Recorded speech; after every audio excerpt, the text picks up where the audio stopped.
Welcome to Universal Job Match. You do not need an account to start searching for a job, but if you do have one, you can do a lot more.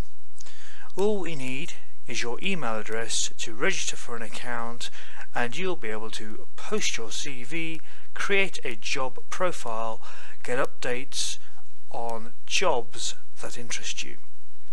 Universal Job Match Introduction. Universal Job Match was set up in the autumn of 2012 for the Department of Work and Pensions. Its primary focus is to support job seekers looking for work within the UK, and is part of a system that really is aimed to trying to take the JSA claimants onto a more online job search process to enable them to actually find work. The idea, first of all, is to actually register yourself with the Government Gateway account. Now, the Government Gateway account allows you access to their system. The idea is that you'll then get email alerts and information, and the information that they're actually after in the initial stages are your first name, your surname, and your email address, and you need to confirm that email address. Further down, you'll notice that the password is also required to be set with an 8 to 12 letters and numbers, containing at least one number and one letter, and is not to contain the word password, which is a lot of used quite regularly by people when they're setting up accounts, strangely enough. You have the button further down which says the word submit. The agreement. Now, the agreement is a standard format for many different systems when you register, and obviously within this particular instance we're looking at the UK government and you're looking at the Data Protection Act. So on the first section here we see the words "I accept the privacy policy, terms and conditions and use of cookies." The second section we see is "I agree to complete the mandatory equality questionnaire." The third section says "I authorise DWP to view my account, including job search activity, feedback and notes." Now, you'll see I have not ticked that box because in my particular instance I'm actually not unemployed, and I do not see why I would actually have to provide that information. So I didn't tick that box, and you'll see later on the benefits that actually provided me. It does, however, ask if I would like to receive DWP email messages. In this particular instance I did tick that box. The second section up there you'll see says "I agree to complete the mandatory equality questionnaire." You'll see shortly the reason and the background information that makes that interesting. But we're also going to look at creating an account, so let's create this account.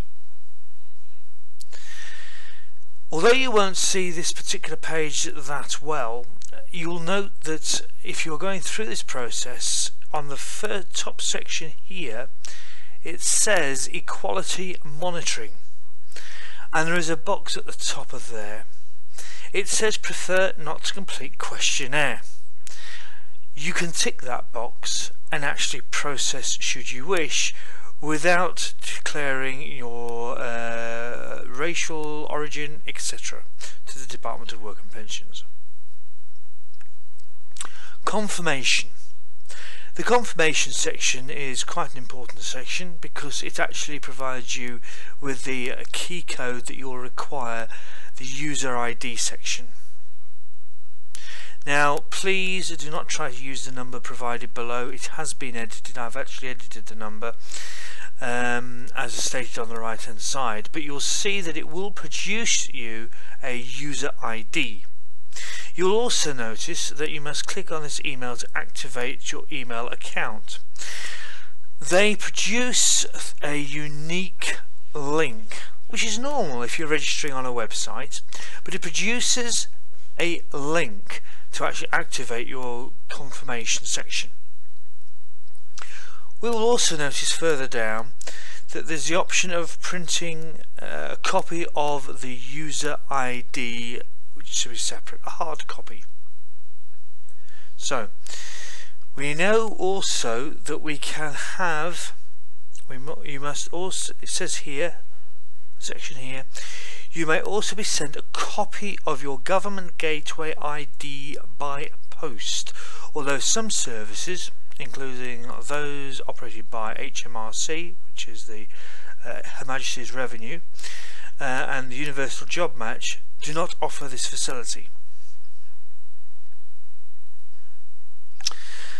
I've actually put a picture here of what you will see in your inbox. It provides the alert, welcoming message, and also the verification email section, and that's how they will appear in your inbox. So the profile, I've done a very basic copy here, and other images are available on Scribed, etc. It gives you the option of providing a profile here with your first name, your surname, your city and your region as mandatory, along with your postcode and email. You will note that on the left hand corner of each section there's a red star indicating that this is required information. So they actually require that information within the process. Right, we are now in the activities section. You will notice with the activities section that you can see and review all the information that is provided. On this particular video made in December of last year, you'll see that the images that are produced actually showed the questionnaire, the terms and conditions, and the account being set up. It also states that the message expires after 91 days, so it isn't a permanent, lifelong information section there. And if there was a period of time that you weren't using it, so for example you weren't signing on, that information would then go and come off the system. From the data protection side of it, that might be quite relevant if you're not actually signing on. However, it does mean that there's a date stamp on every job application you make through the Universal Job Match process. This is particularly relevant and may be relevant to job seekers in the processes of using the gateway system.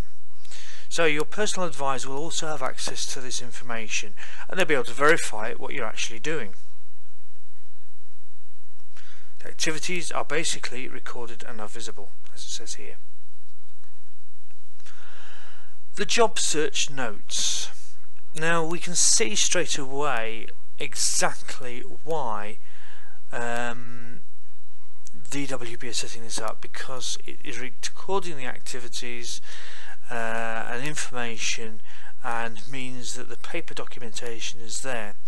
Most of the job centres are now actually promoting access to the internet in the local UK job centres.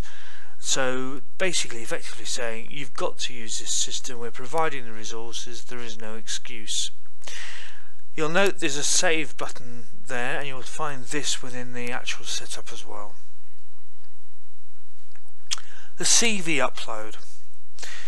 You have not saved any CVs. They recommend that you build one on the section here. You'll find this on your section, as well as the uploaded CVs and the copy and paste options. You'll see this is there, and it is likely that you'll be expected to create your CV or provided support with it. And this is likely to be something that DWP will provide and expect to be used very, very quickly. And that's the end of that section. Thank you.